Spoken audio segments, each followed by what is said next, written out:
સુરત શહેરના કાપડ ઉદ્યોગમાં બાળમજૂરીનો ચોંકાવનારો મામલો સામે આવ્યો છે। પોલીસની ભીસ વધતા એજન્ટો સક્રિય થયા હોવાની ચર્ચા વચ્ચે હવે કેટલાક ચોંકાવનારા સીસીટીવી ફૂટેજ પણ સામે આવ્યા છે, જેમાં નાના બાળકોને ટેમ્પોમાં ભરી અન્ય સ્થળે લઈ જવાતા નજરે પડી રહ્યા છે।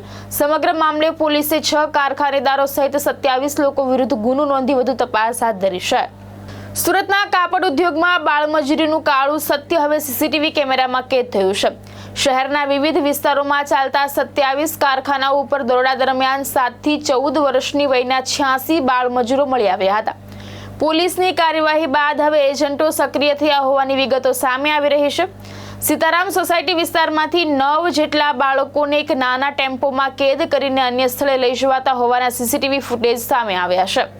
પ્રાથમિક તપાસમાં ખુલ્યું છે કે નાના બાળકો પાસે રોજના અંદાજે 17 કલાક સુધી કારખાનાઓમાં કામ કરાવવામાં આવતું હતું। બદલામાં માત્ર 200 થી 250 રૂપિયા મહેનતાણું ચૂકવવામાં આવતું હતું। આ રૂપિયા કેટલાક કિસ્સામાં બાળકોના માતા-પિતા અથવા તો વાલીઓને ઓનલાઈન મોકલવામાં આવતા હતા, જ્યારે કેટલાક વાલીઓને ઓફલાઈન ચૂકવણી થતી હોવાનું પણ સામે આવ્યું છે।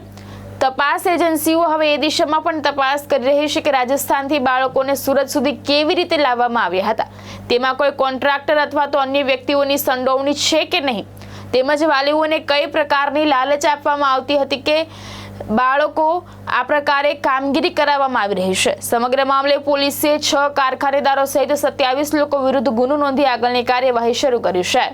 ભાવેશ ઉપાધ્યાય, દ્રષ્ટિકોણ ન્યૂઝ, સુરત।